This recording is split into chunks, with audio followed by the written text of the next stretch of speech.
Look bro, 4 months is a long time to invest in learning skills such as these. The human flag is by far my most impressive skill, and calisthenic skills I've learned will include the crow pose. An easier version of the crow pose would be the frog stand, done as so.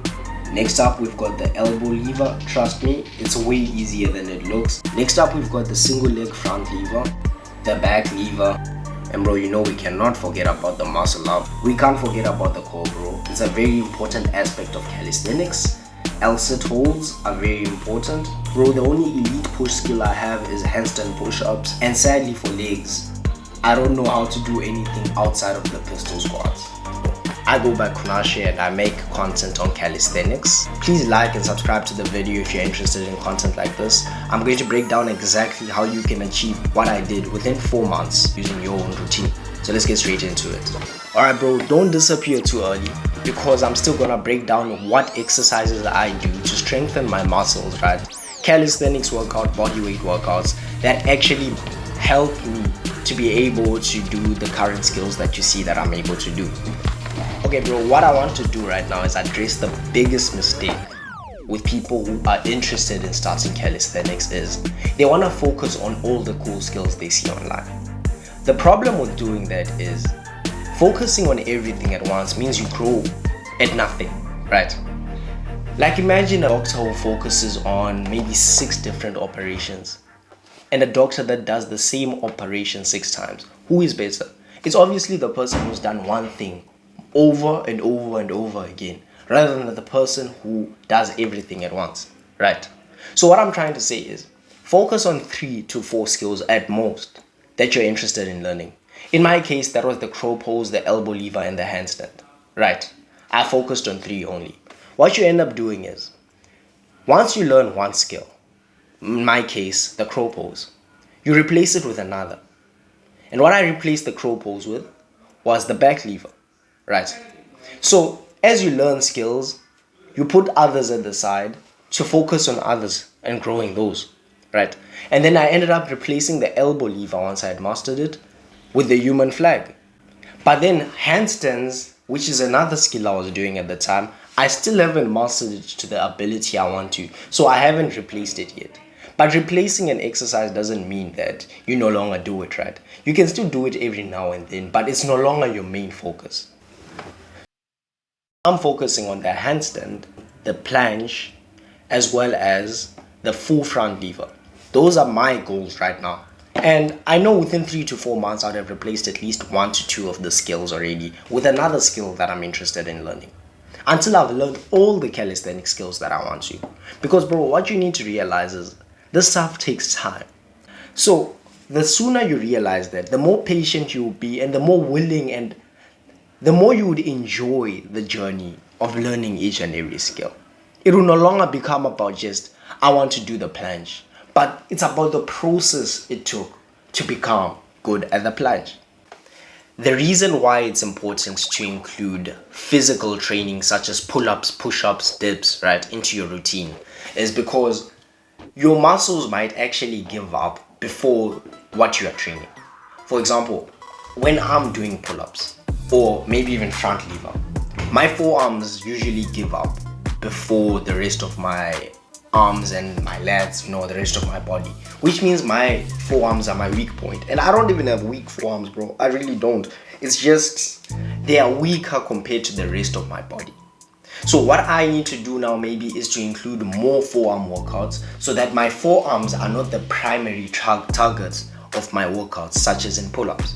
Let's get into the exact routine that you can follow, right? So I'm on a push-pull legs, which means Monday I do push exercises, Tuesday I do pull exercises, Wednesday I do leg exercises, right? And I repeat the process for Thursday, Friday, Saturday. But you can take a break on Thursday and maybe on Sunday. Some people do it like that. I only need 1 rest day. But as a beginner, I wouldn't suggest you do that. Have at least 2 rest days. So the way I do it is for push day, when I'm doing push exercises, and we're going to get into the routine, so stick along. We're going to get into the exact routine of push that you can actually follow and when to include the calisthenics skills that you want to train, right? So for push day, I'll do push exercises as well as push calisthenics exercises. I include handstands as part of push because from a progression after the handstand will be the handstand push-up, right? So for pull, I would include the front lever, the back lever, the human flag, anything that requires me to pull my body weight rather than push. And legs are self-explanatory, bro, right? So let's get into the exact routine, how you can actually structure your workout routine to include both calisthenic skill training as well as strength and muscle building. So let's get into it. So for pull day, we start off strong with weighted dead hangs.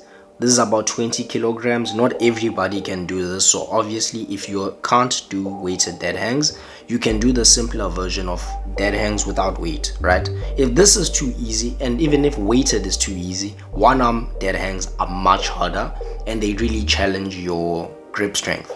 Next up, we go and do some scapular pull-ups where you squeeze your shoulder blades together, and in this motion, just make sure not to harm yourself. Alright bro, now that we have done our warm-up session, we move on to our skill block. I still have the back lever as part of my skill block because I like the skill, even though I've already learned it. But for the skills that I'm still learning, we'll have the front lever because bro, I don't know how to do this with both legs as of yet. And I'll also have the human flag because I want to learn how to hold it for much longer than probably just 5 seconds.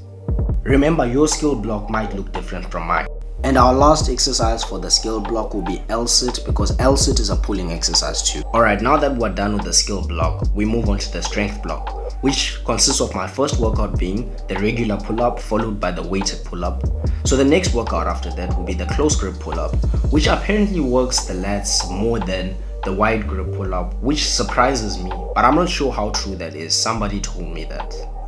Next up, we've got the chin-ups. This works a lot on the biceps as well as the lats. So yeah, you get a double benefit out of it. It takes away tension from the lats though and adds it to the biceps. So yeah, you get a win-win situation out of both.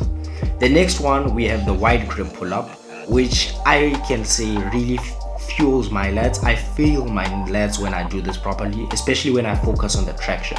Oh bro, please forgive me for the lighting because I could not find the better lighting without including too many people. So this is the neutral grip pull-up. Bro, this is good for your lats and your biceps together. Even better than the wide grip pull-up in my opinion. Okay, so bro, that would be it for back exercises, right? Don't forget, abs are also part of pull. So we're about to include the ab routine for this. So you do this routine for back.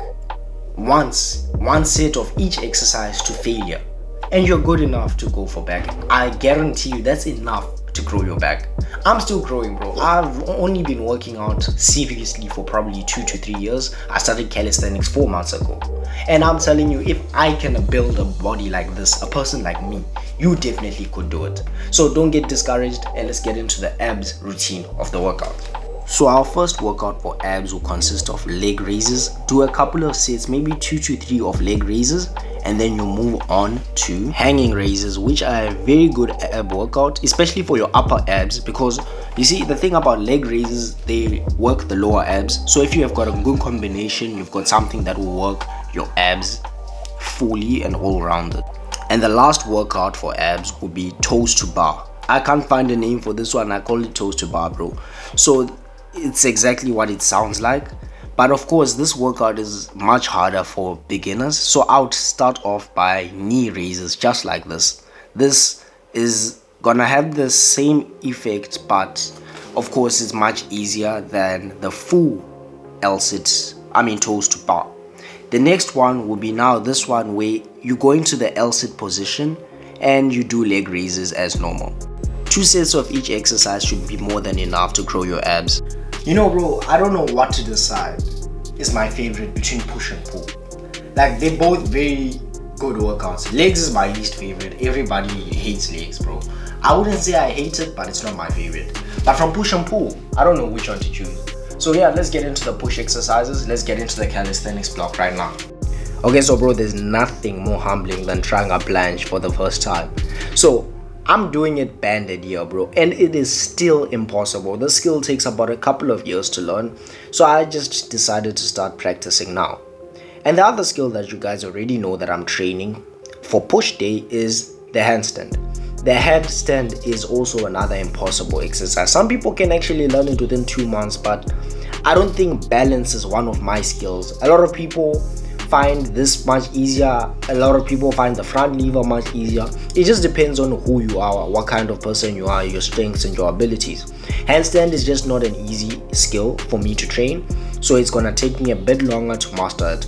The longest handstand I've ever held was about 10 seconds, and that was about it, bro. For a person who's been training for 4 months, I don't think that's good. So yeah, that's all I have to say about the calisthenics block for push day. It's nothing much, just 2 exercises that I do, which are the handstand and the planche. So let's get into the strength block. Bro, I don't know about you, but anytime I think of a push exercise, it's dips.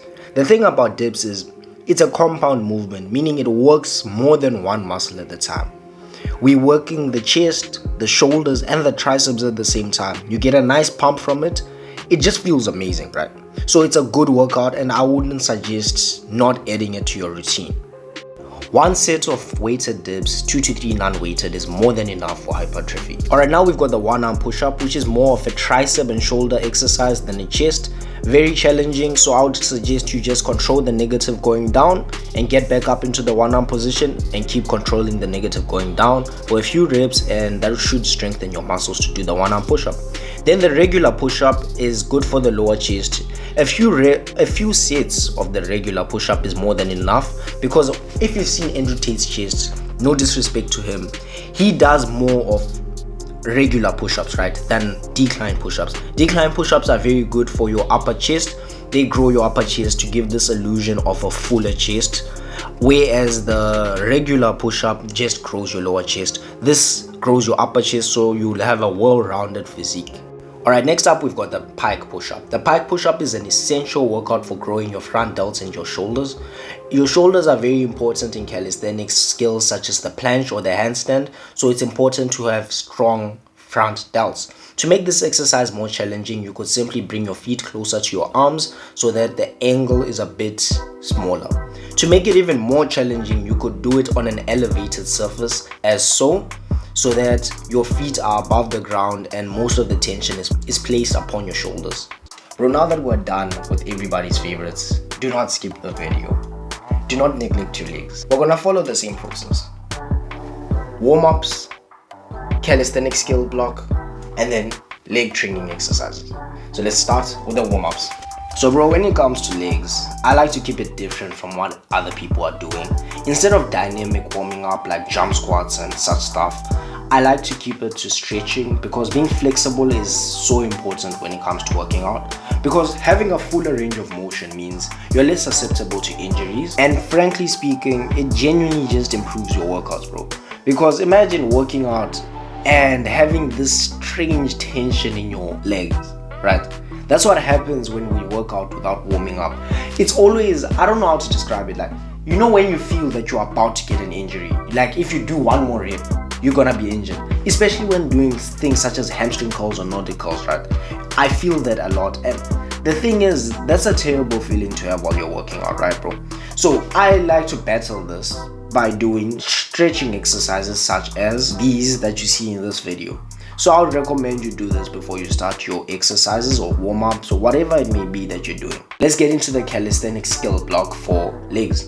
Okay bro, there's only 2 calisthenics skill workouts that I can think of that I can do with legs. If you guys have any in the comments that I can try or maybe even attempt, just let me know down in the comments. So let's get back to the video. Okay bro, this one is self-explanatory, the pistol squat. But to be honest with you, after a long enough period of time, it no longer becomes a skill exercise. It becomes more of just a part of your normal routine, like part of bodyweight squats and the normal leg day. The next one though, the dragon squat. Bro, this is impossible. Like, I don't know if anybody has watched Baki, but this is the squat. I can't even do this at all. Alright bro, that's it for skill block for legs. Let's move on to the strength block for legs. Bro, sadly if you don't go to a gym for legs, you have a very little selection of the amount of workouts you can do. I only have 3, starting off with the weighted squat, right? The weighted squat is good because it hits the quadricep muscles. Then after we're done with that, we've got the calf raises. Calf raises weighted, obviously, so that we can grow the calves. Bro, it's not entirely genetic. Stop falling for this nonsense. If you train a muscle long enough and at the right intensity, it will grow, right? It will take longer based on your genetics, yes, but it's still gonna grow. And then the last workout is hell, bro. Nordic curls. You need to be very careful when doing Nordic curls, because Nordic curls can actually tear your hamstrings. As you can see, I use my body to push myself up, as in to cheat. Even when going down, I kind of cheat when I feel that my hamstrings are giving out. So I would encourage you to do the same, because bro, this is not a safe exercise to do for a lot of people. I wouldn't even suggest starting it if you feel that you're not ready. Alright, so that's all we have for legs. Okay, so bro, there you have it. The exact routine I used to get into the position I am in today. Bro, follow this for 4 months. I'm not guaranteeing you'll be in the same situation as I am. You might be better. We all grow at different times at different levels, right? But I can guarantee you something. If you remain consistent, stop coping, stop making excuses, just show up every day that you told yourself you would, I guarantee you'll see progress in no time. So bro, next video I'm gonna drop is gonna be more detailed. So it won't be as broad as this one where I'm talking about the whole workout split. I'll probably only talk about maybe just building your back. I won't even talk about the skills, maybe just back exercise, then I'll do one for skills. But bro, yeah, I'm just gonna make it as detailed as possible so that you can understand exactly how to go about building the strength and, you know, the muscles that you want. So bro, if you've got any more video ideas, let me know down in the comments. Like the video, subscribe if this was helpful to you, because bro, this algorithm doesn't know me and I don't have that many viewers. I want to get this message to as many people as possible. So take care. I'll see you in the next video.